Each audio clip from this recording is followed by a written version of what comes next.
Ako si Jessica. Vlogger ako. Pero hindi ako PWD. Ay, sorry, mali pala. Eto, totoo na talaga. Ako si Jessica. Hindi ako tamad. Kaya marami akong pangarap sa buhay. Kaya tara, samahan niyo ako.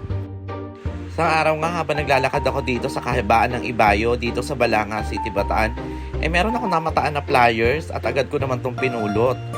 Pagkakita ko ito pala yung pinakabagong Korean Language Center dito sa Balanga City, Bataan. Sakto dahil matagal ko na rin pinapangarap na makapagtrabaho sa ibang bansa, lalo na sa South Korea.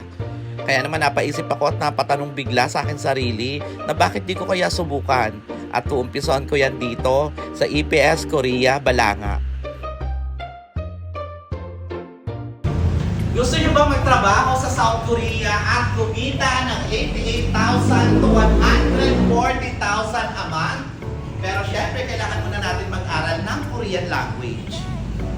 Dahil isa nga sa mga requirement para makapunta ka ng South Korea ay mag-aral tayo ng Korean language. At ang isa sa mga nag-o-offer ng Korean Language Center dito sa Bataan ay ang EPS Korea na mayroong kumpletong equipment at magandang facility.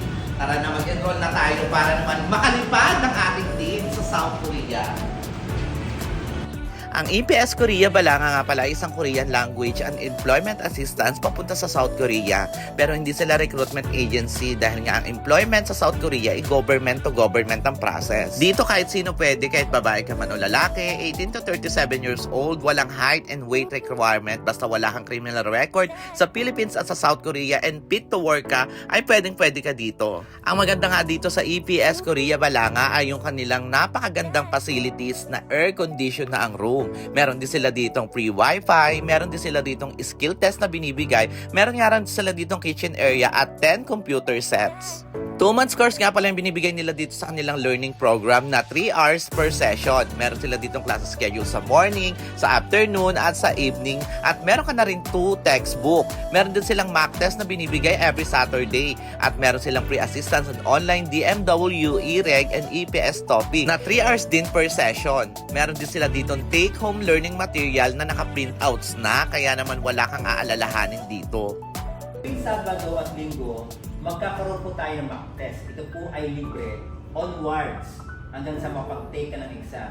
Meron po tayong exam na mock test, sets 1 hanggang 35. All in all, meron po tayong more or less more than 60 items, reading and listening, to make it sure po na papasa tayo sa exam. Sa makatuwid po, ito pong EPS Korea Balanga ay itinayo po natin upang tulungan natin kayo na matutong mag-aral ng Korean language at may pasa ang exam.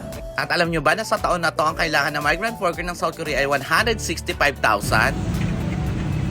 Kaya naman kung gusto nyo magtrabaho sa South Korea at mag-aral ng Korean language, punta na kayo dito sa EPS Korean Language Center, dito located at Calero Street, Ibayo, Balanga City, Bataan. Para naman sabay-sabay tayong lumipad sa South Korea.